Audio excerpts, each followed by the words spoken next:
नमस्कार दोस्तों, आज के वीडियो में आयुर्वेद की 4 ऐसी अद्भुत औषधियों के बारे में बात करेंगे, जिन औषधियों में सभी प्रकार के गुण पाए जाते हैं, सभी प्रकार के पोषक तत्व पाए जाते हैं और सभी प्रकार के प्रोटीन्स, विटामिन्स पाए जाते हैं।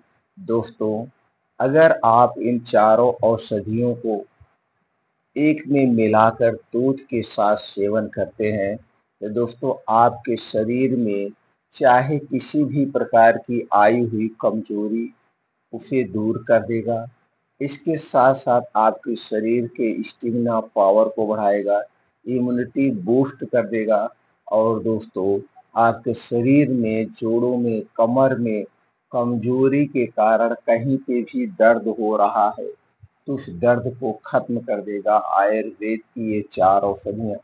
दोस्तों आयुर्वेद की ये 4 औषधियाँ कौन सी हैं, कब और कितनी मात्रा में लेना है, ये अपना खुद का प्रैक्टिकल अनुभव शेयर करेंगे।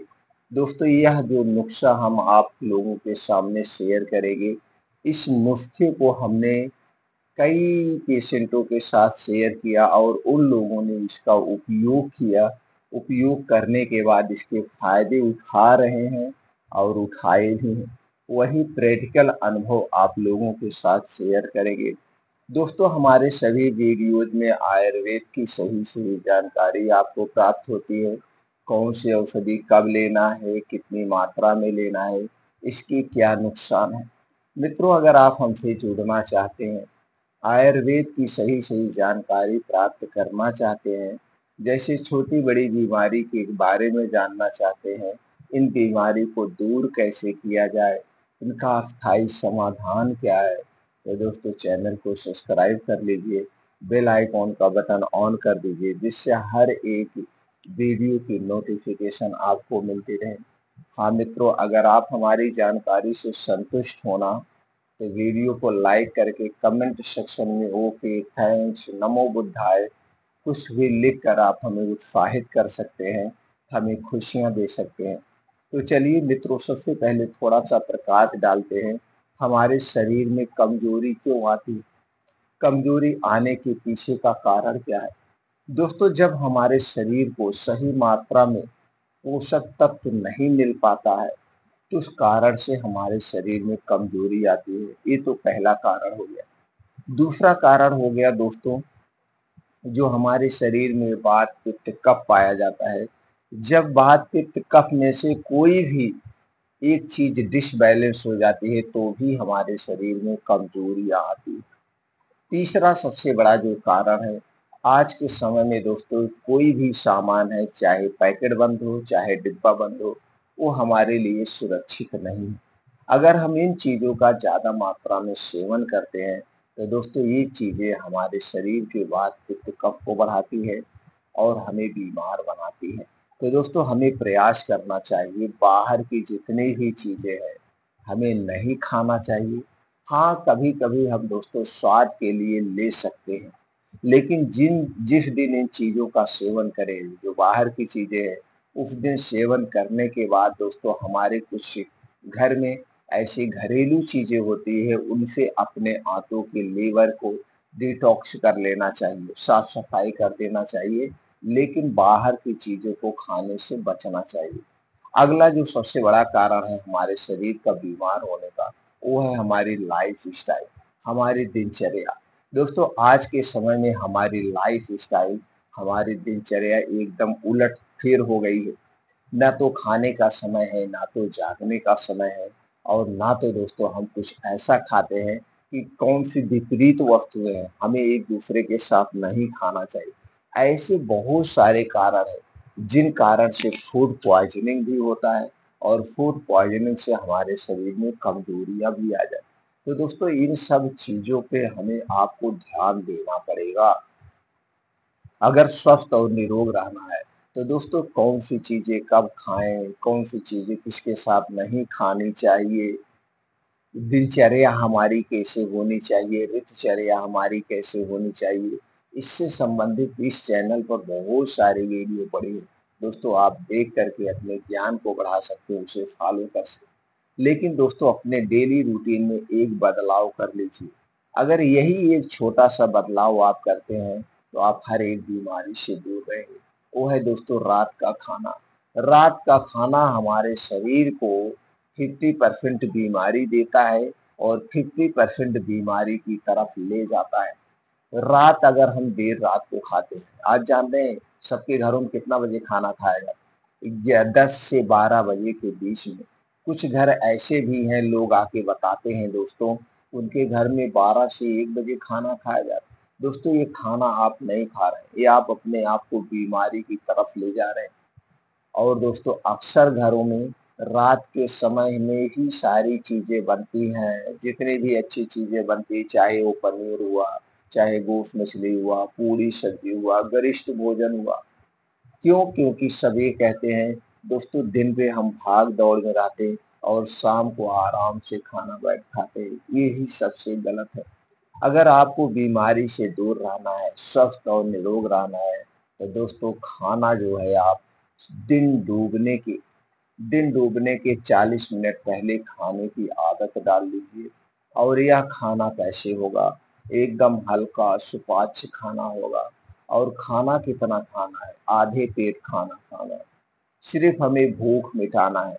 अगर ऐसा खाना आप खाते हैं और अगले दिन 11 से 12 बजे के बीच दिन में खाते हैं, तो दोस्तों यहाँ 16 घंटे का उपवास होता है।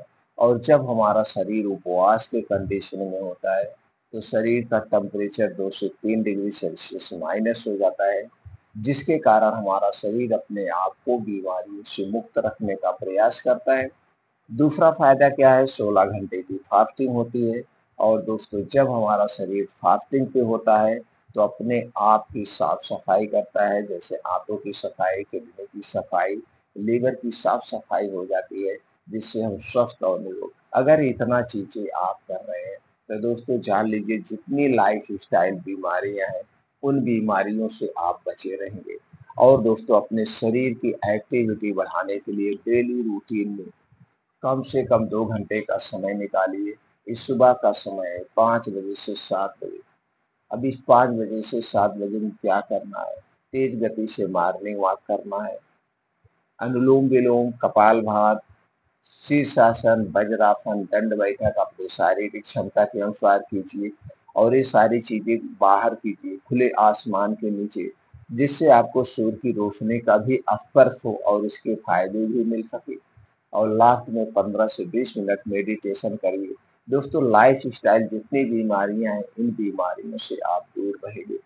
चलिए मित्रों जानते हैं उन औषधियों के बारे में, कैसे लेना है जो हमारे शरीर की सभी प्रकार की कमजोरी को दूर करेगी। और दोस्तों इन औषधियों को स्त्री और पुरुष दोनों ले सकते हैं। स्त्रियों को कब नहीं लेना है उसके बारे में भी चर्चा करेंगे। तो चलिए पहले उन 4 औषधियों के बारे में जान लेते हैं। दोस्तों पहली औषधि है जो सबसे शक्तिशाली औषधि है और सेफ औषधि है, वो है सफेद मूंगफली। सफेद मूंगफली में antioxidant, fibre, anti inflammatory, anti fungal, anti bacterial गुण पाए जाते हैं। इसके अलावा दोस्तों इसमें सभी प्रकार के प्रोटीन्स और विटामिन पाए जाते हैं जो हमारे शरीर की कमजोरी को दूर करते हैं। दूसरा है अश्वगंधा। दोस्तों आप लोग जानते ही हैं अश्वगंधा आयुर्वेद की सबसे शक्तिशाली औषधि है। इसमें antioxidant, dietary fibre, anti inflammatory, anti diabetic गुण, इसके अलावा दोस्तों ये लीवर टॉनिक का भी काम करता है। और इसमें सभी प्रकार के प्रोटीन विटामिन पाए जाते हैं। अगली चीज है दोस्तों मुलेठी। मुलेठी की तासीर ठंडी होती है और दोस्तों आप मुलेठी को खाए भी होंगे। इसमें antioxidant, dietary fibre, anti liver गुण पाया जाता है। यही एंटी लीवर गुण लीवर की भी सुरक्षा करता है, भूख को बढ़ाता है, वात पित्त कफ को भी नाश करता है। इसके साथ साथ प्रोटीन और विटामिन पाए जाते हैं। अगली औषधि है दोस्तों है शतावरी। शतावरी भी अश्वगंधा की तरह आयुर्वेद की एक शक्तिशाली औषधिया है। और ये 4 जब शक्तिशाली औषधियाँ एक साथ मिल जाती है तो दोस्तों हमारे शरीर की सभी प्रकार की कमजोरी को दूर कर देती है। तो चलिए जानते हैं कितनी मात्रा में लेना है, कैसे तैयार करना है, कब खाना है। दोस्तों इन चारों औषधियों को आप साबुत भी ले सकते हैं आयुर्वेद की दुकान से, पंसारी की दुकान से। आप इसका पाउडर भी ले सकते हैं। अगर आप पाउडर ले रहे हैं तो किसी अच्छी कंपनी का लीजिएगा, नहीं तो आप साबुत खरीद के लाइए और दोस्तों इसे सुखा करके घर पे पाउडर बना लीजिए। तो चलिए जानते हैं कितनी मात्रा में लेना है। दोस्तों आपको लेना है सफेद मूंगफली 50 ग्राम, अश्वगंधा 50 ग्राम, मुलेठी 50 ग्राम, शतावरी 50 ग्राम। चारों को बराबर मात्रा में ले करके इसका पाउडर को एक में मिला लेना है। सारे पाउडर को एक में मिला लेंगे, आपका 200 ग्राम पाउडर रेडी हो गया। अब इस पाउडर को किसी कांच के बोतल में बंद करके आप रख दीजिए जिसमें हवा ना प्रवेश करे। अब इन्हीं पाउडर का सेवन करना है। कब करना है दोस्तों? एक एक चम्मच सुबह शाम, एक गिलास दूध के साथ, खाना खाने के 1 घंटे के बाद आपको सेवन करना है। लेकिन ये दूध जो होगा आपके घर का होगा, पैकेट का दूध नहीं लेना है। पैकेट का दूध हमारे स्वास्थ्य के लिए हानिकारक है। और दोस्तों अगर आपको देसी गाय का दूध मिल गया तो जान लीजिए अति उत्तम है, बहुत बढ़िया है। नहीं तो आप भैंस का भी दूध ले सकते हैं।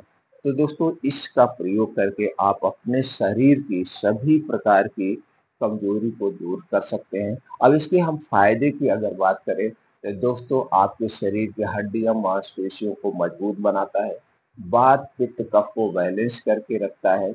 आपके शरीर में, जोड़ों में, कमर में कहीं पे भी दर्द है या गठिया भाई बतास है तो उसको भी फायदा पहुंचाता है। इसके साथ साथ आंखों की रोशनी को दूर करता है, आंखों की रोशनी को दूर कर यानी हमारे शरीर की सभी प्रकार से सुरक्षा करता है यह पाउडर। अब दोस्तों इसे किसे नहीं प्रयोग करना है, किसके लिए नुकसानदेह है? दोस्तों गर्भावस्था में इस पाउडर का नहीं प्रयोग करना है, या स्तनपान कराते समय इस पाउडर का प्रयोग नहीं करना है। इसके बाद आप हमेशा कर सकते हैं। और दोस्तों कब नहीं करना है? जैसे आप मान लीजिए किसी गंभीर बीमारी से उठे हैं तो उस समय क्या होता है, हमारा लीवर थोड़ा सा वीक हो जाता है, तब हमें नहीं करना है। वो लीवर सही ढंग से उसे पचा नहीं पाएगा। या आपको डायरिया है, उस कंडीशन में नहीं करना है, उस कंडीशन में नहीं करना है। या आपके पेट में बहुत ज़्यादा गैस, कब्ज, एसिडिटी बन रही है और उसके लिए आप कोई एलोपैथिक उपचार करवा रहे हैं, उस कंडीशन में नहीं लेना है। बाकी आप इसका प्रयोग कर सकते हैं। दोस्तों फिर मिलते हैं अगले वीडियो में।